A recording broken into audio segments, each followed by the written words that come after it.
샬롬. 우리 다 같이 사도신경 하심으로 2020년 8월 21일 금요일 온라인 새벽 기도회를 시작하도록 하겠습니다.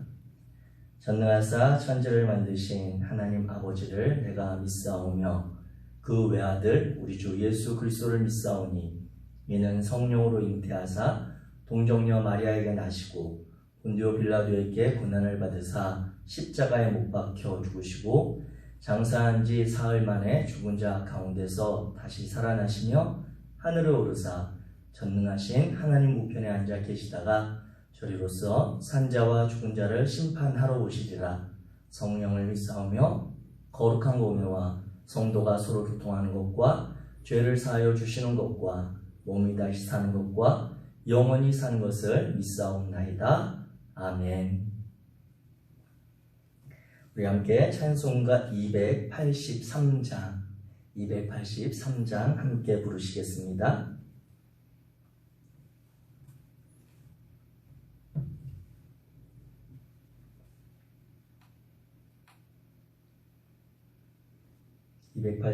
함께 부르시겠습니다.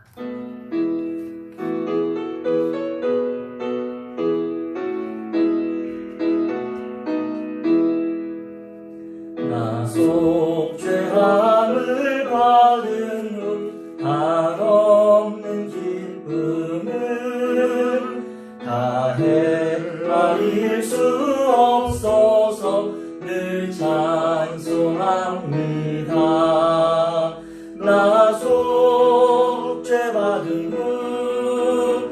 나 속 죄받은 후 주를 찬미하겠네. 나 속 죄받은 후 주의 이름 찬미하겠네. 나 속 죄함을 받은 후 내 마음이 새로워 주 뜻을 준행하면서 죄 길을 버리네. 나 속 죄받은 후 주를 찬미하겠네. 나 속 죄받은 후 주의 이름 찬미하겠네. 나 속 죄함을 받은 후 성령이 오셔서 하나님 자녀 된 것을 곧 증언합니다. 나 속 죄받은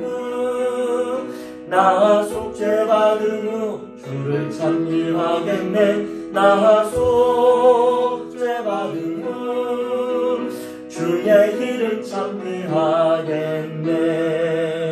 나 속 죄함을 받은 후 보혈의 공로로 내 주의 은혜 입으니 늘 평안합니다. 나 속 죄받은 후 주를 찬미하겠네. 나 속 죄받은 후 주의 이름 찬미하겠네. 나 속 죄받은 후 주를 찬미하겠네. 나 속 죄받은 후 주의 이름 찬미하겠네. 아멘. 주님의 이름을 찬양합니다.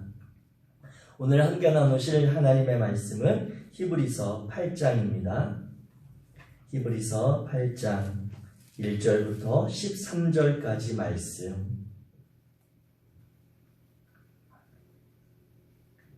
제가 가진 성경 신약성경 360페이지 히브리서 8장 1절부터 13절까지 말씀입니다.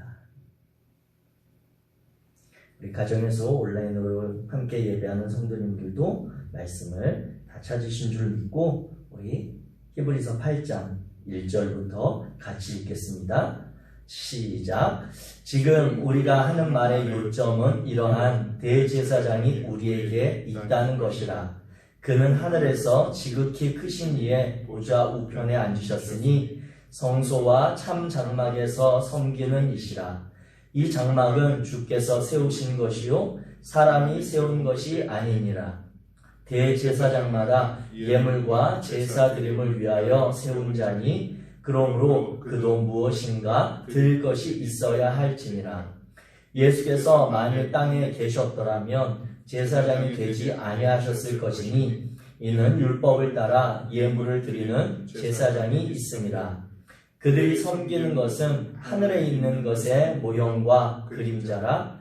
모세가 장막을 지으려 할 때에 지시하심을 얻음과 같으니 이르시되 삼가 모든 것을 산에서 내게 보이던 오늘따라 지으라 하셨느니라. 그러나 이제 그는 더 아름다운 직분을 얻으셨으니 그는 더 좋은 약속으로 세우신 더 좋은 언약의 중보자시라. 저 첫 언약이 무흠하였더라면 둘째 것을 요구할 일이 없었으려니와 그들의 잘못을 지적하여 말씀하시되 주께서 이르시되 볼지어다 날이 이르리니 내가 이스라엘 집과 유다 집과 더불어 새 언약을 맺으리라.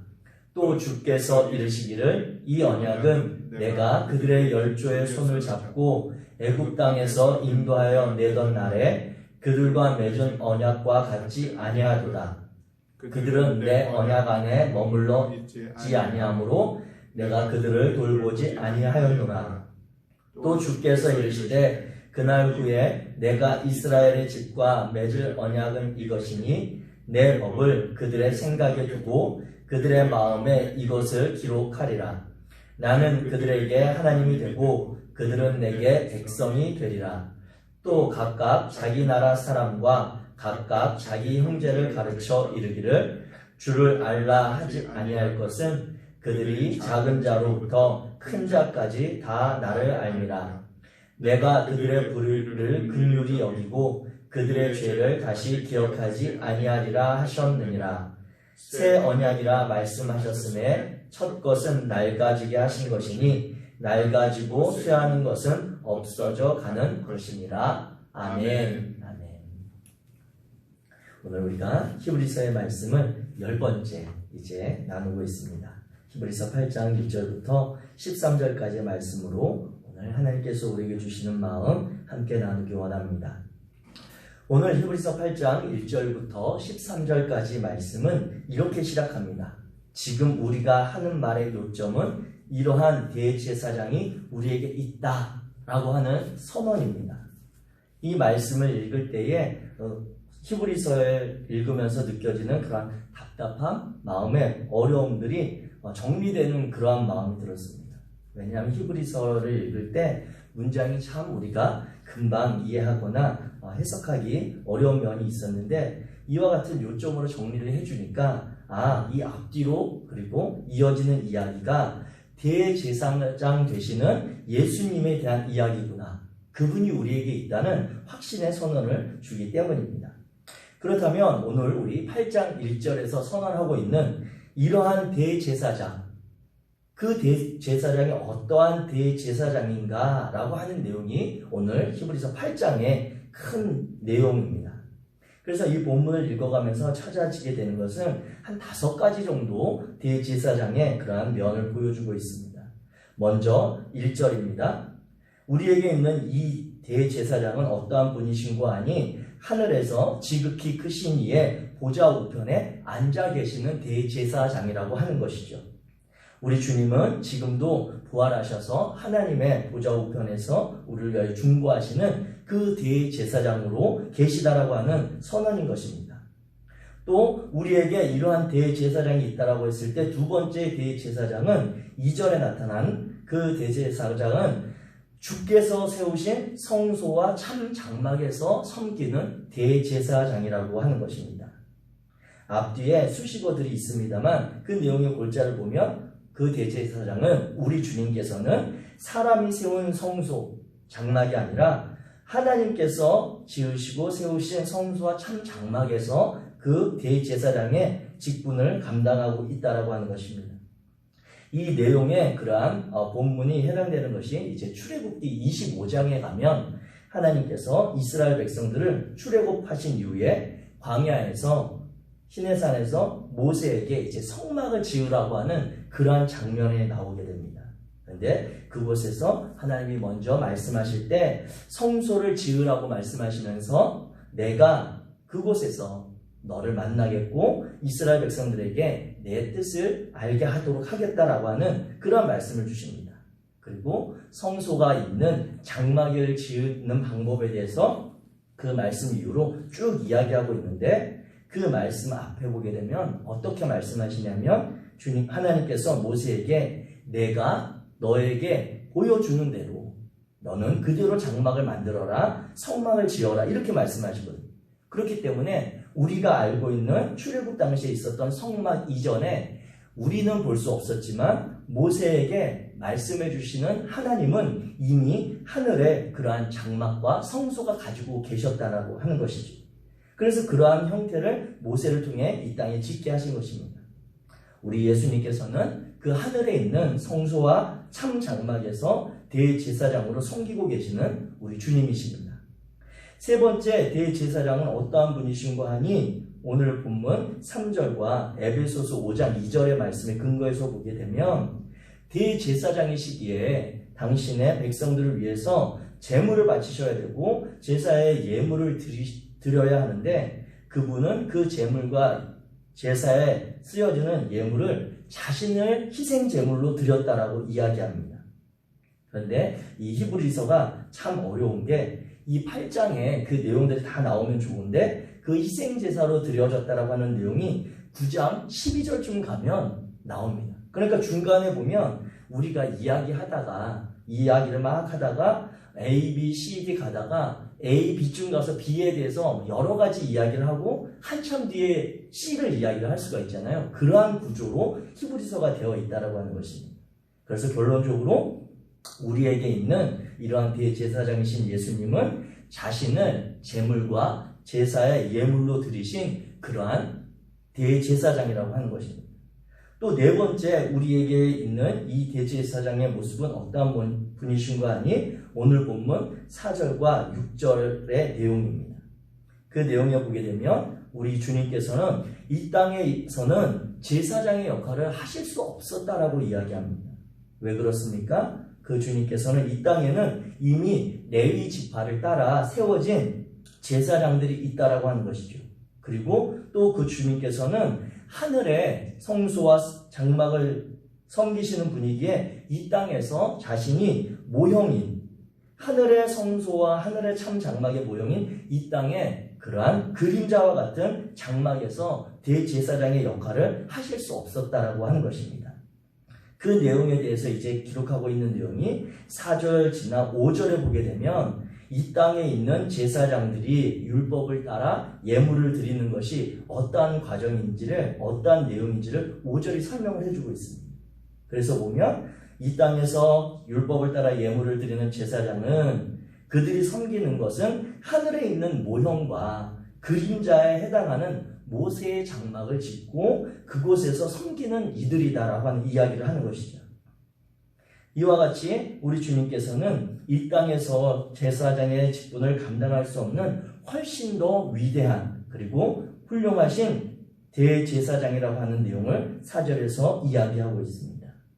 그리고 이 땅의 모형인 그 성막은 오늘 본문에도 나오다시피 내가 거할 성소를 짓되 내가 보여주는 대로 지어라 라고 하는 5절 후에 나오는 그러한 말씀으로 연결되는 것이죠.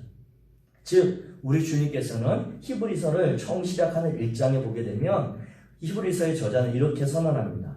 우리가 믿고 있는 믿음의 사도이자 믿음의 본인 예수는 하나님의 영광의 본체시요 그리고 하나님의 영광의 광채시요 하나님의 본체시다 이렇게 이야기합니다. 본질이시고 실체이신 그분이 그림자와 같고 모형과 같은 이 땅에서의 것들에 매이지 않으시는 그러한 분이라고 하는 것을 이야기하고 있습니다.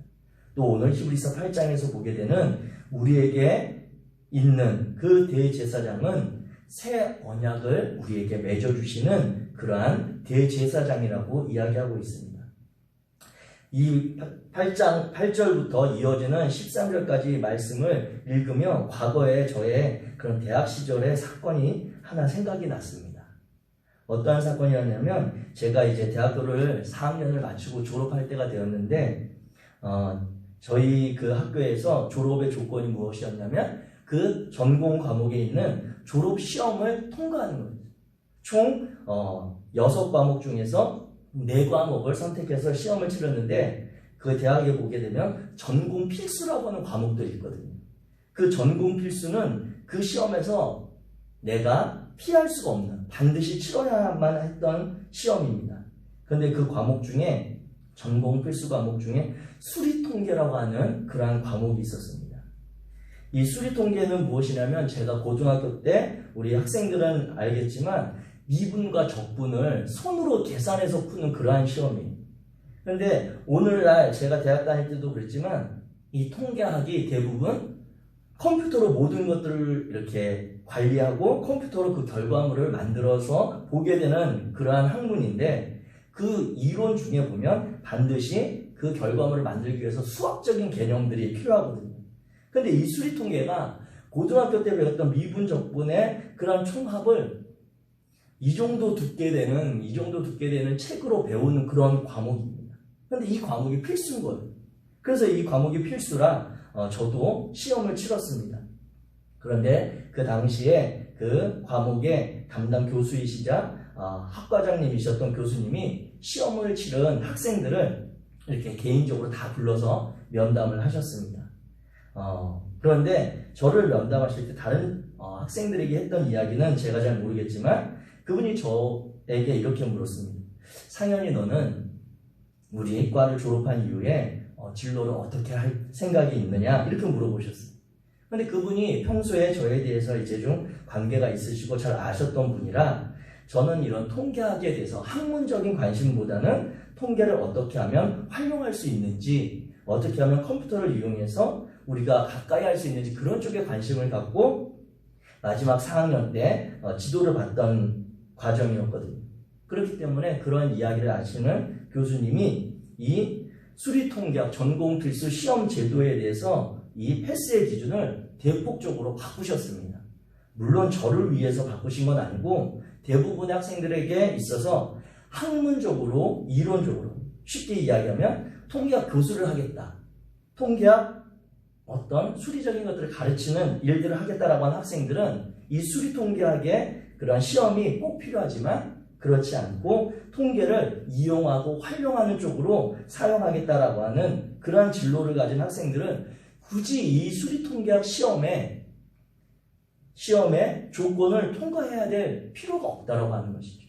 그 당시에 그분의 말씀이 저에게 그리고 많은 학생들에게 얼마나 은혜가 되었고 복음이었는지 알 수가 없습니다. 왜냐하면 그 미분 적분을 손으로 푼다라고 하는 것이 정말 머리에 쥐가 나는 그러한 일들이거든요. 그래서 제가 그 시험을 패스하게 되고 그 교수님께서 하신 이야기는 대신 이 과목을 패스하는 대신에 너가 그렇게 하려고 하는 과정의 공부를 미리 잘 준비해라 라고 하는 그러한 조언을 해주셨습니다. 오늘 이 교수님의 그 말씀이 그 상황이 제게 생각났던 것은 오늘 이 8절부터 13절에 이르는 옛 언약과 새 언약에 대한 그러한 내용과 비슷한 면이 있지 않나라고 하는 생각입니다.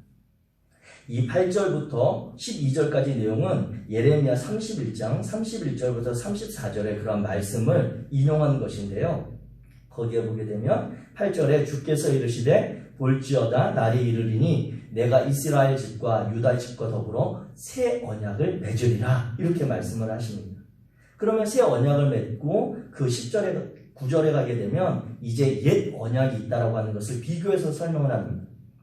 옛 언약은 무엇이냐면 9절 말씀해 보듯이 애굽 땅에서 인도하여 내던 날에 그들과 맺은 언약이라고 하는 거예요. 그런데 이 언약이 어떠한 내용입니까? 내용적으로는 10계명과 그리고 이스라엘 백성들에게 주어진 율법의 계명들입니다.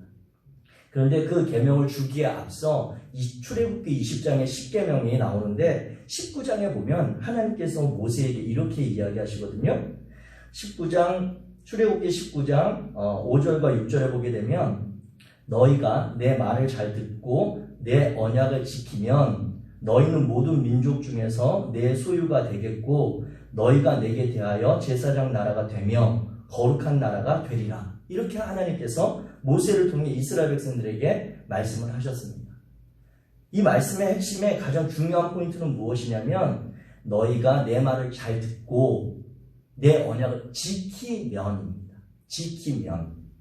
다시 말하면 하나님이 모든 민족 중에 내 소유가 되고 제사장 나라가 되고 거룩한 나라가 되도록 하는 기준이 있는데 그것이 언약을 잘 지켰을 때라고 합니다.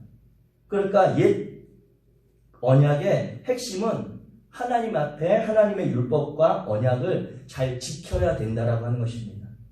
그래서 오늘 본문 9절 뒤에 보게 되면 그들은 내 언약 안에 머물러 있지 않으므로 내가 그들을 돌보지 아니하였노라. 이렇게 말씀하시는 그 내용이 어떻게 이어지냐면 하나님께서 모세에게 주신 옛 언약에 의하면 그 언약과 율법을 잘 지키면 내가 너희에게 거룩한 나라, 내 백성이 되도록 할 텐데 그 반대로 잘 지키지 않으면 하나님이 약속하신 내 소유, 거룩한 나라, 제사장 나라의 복이 없다라고 하는 그 말씀이거든요.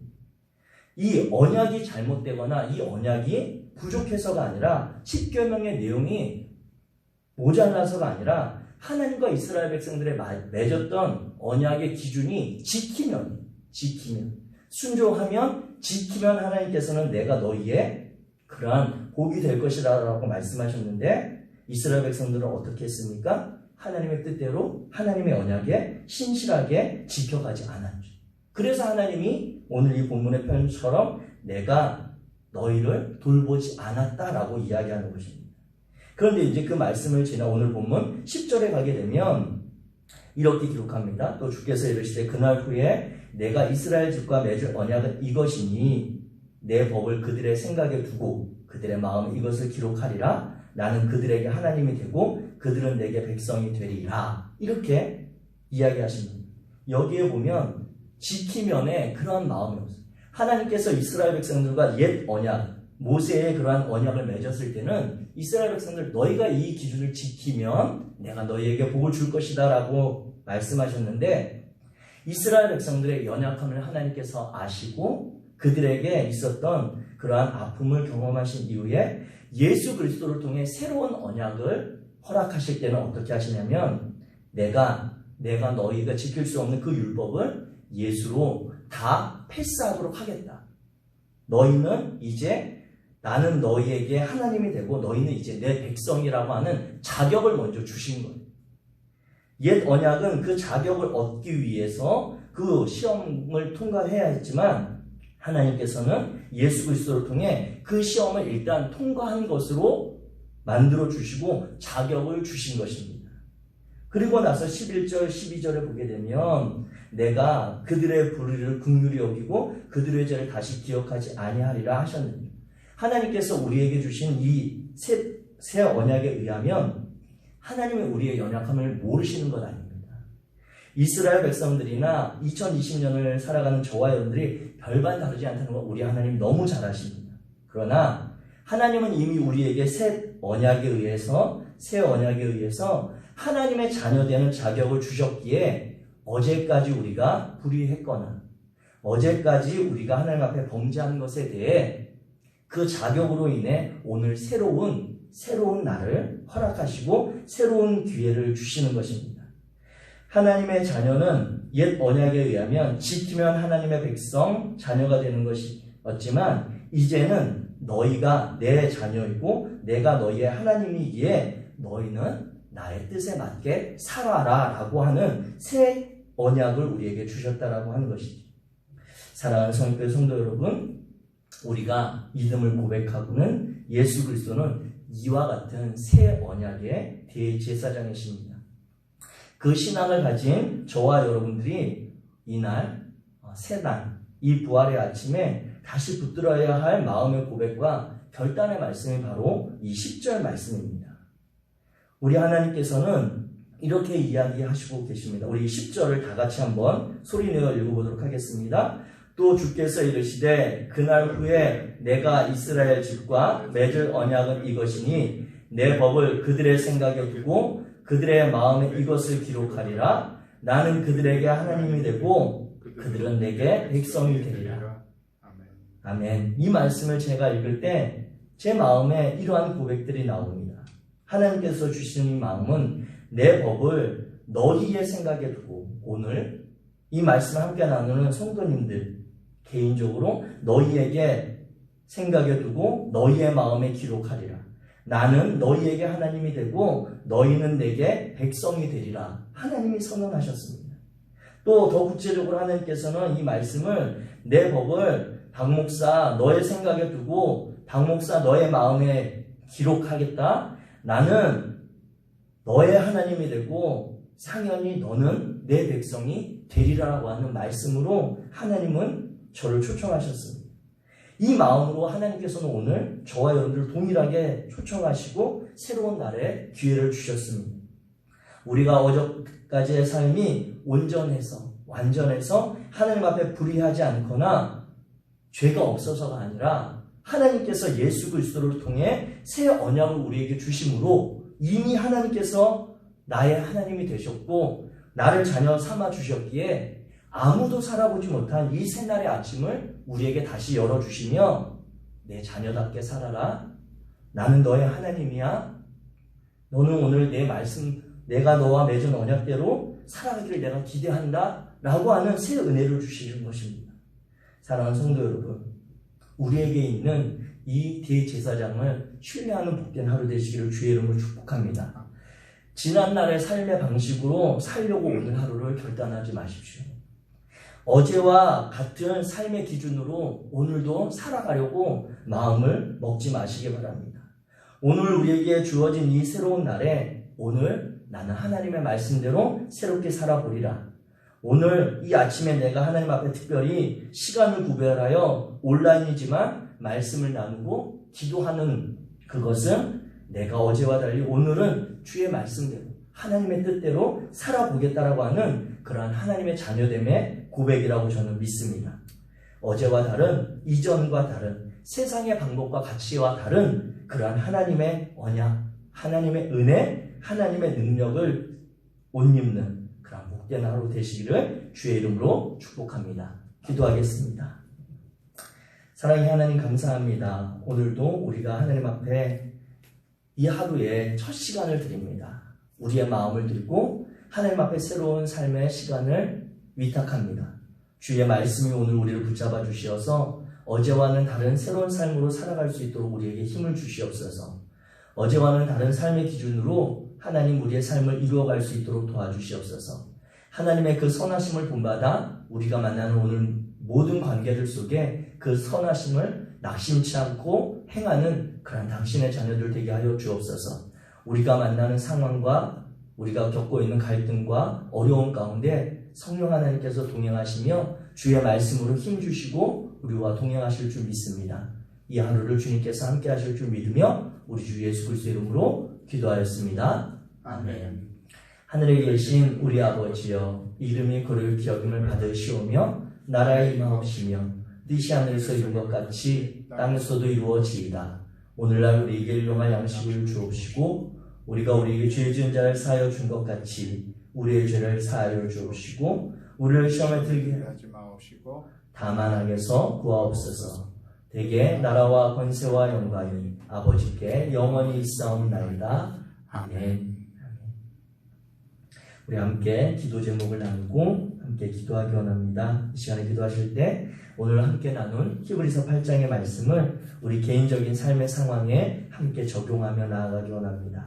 하나님께서 우리의 상황을 아십니다. 우리에게 오늘 예정된 일들 하나님께서 함께 하십니다. 그 가운데 주님이 기대하시는 바가 있다면 하나님의 말씀대로 새롭게 저와 여러분들이 삶을 의탁하고 그 뜻대로 살아가기를 결단하는 것입니다. 그 하나님을 신뢰하여 하나님 오늘 히브리서 8장의 말씀에 그 새 언약을 우리에게 이루어 주옵소서. 신실하신 하나님을 신뢰합니다 라고 고백하며 나아가는 저와 여러분 되기 원합니다. 이 나라와 민족을 위해서 기도해 주십시오. 지도자들을 위해서도 기도해 주시고 여러 가지 상황들 가운데 책임과 역할을 맡고 있는 이들에게도 하나님 함께해 달라고 기도해 주시기 원합니다. 아울러 우리 이웃들을 위해서 기도해 주시기 원하고 우리의 신앙의 공동체를 위해서도 기도해 주십시오. 온라인 예배에 대해서 준비하고 있습니다. 그러나 해보지 않은 일들에 대해 미숙하기도 하고 시행착오를 겪으며 성도님들과 주님의 은혜를 나누고자 교육자들 그리고 섬기는 이들이 애쓰고 있습니다. 성도님들이 기도로 함께 해주시고 기도하는 마음을 우리가 알 수 있도록 함께 참여해 주시기 원합니다. 보내드리는 그러한 안내 문자와 그리고 메시지들을 유념하시면서 혹시 주변에 도움 받으실 수 있는 이들이 있다면 그들에게 우리가 함께 예배에 참여하는 일들을 도와달라고 요청하십시오. 그것이 어쩌면 그들이 함께 하나님의 말씀을 들을 수 있는 기회가 될 수도 있습니다. 어쩌면 저와 여러분들의 가족들이 새롭게 예수 그리스도의 은혜를 경험하는 통로가 될 수도 있습니다. 적극적으로 온라인 예배를 참여하는 일에 힘써주시길 부탁드립니다. 아울러서 하나님께서 우리의 마음에 주신 기도의 제목들이 각자 있을 터인데 그 기도의 제목을 들으시고 역사하시는 하나님을 신뢰하며 이 시간 주의 이름 한번 부르고 함께 기도하다가 오늘 하루를 열어가겠습니다. 주여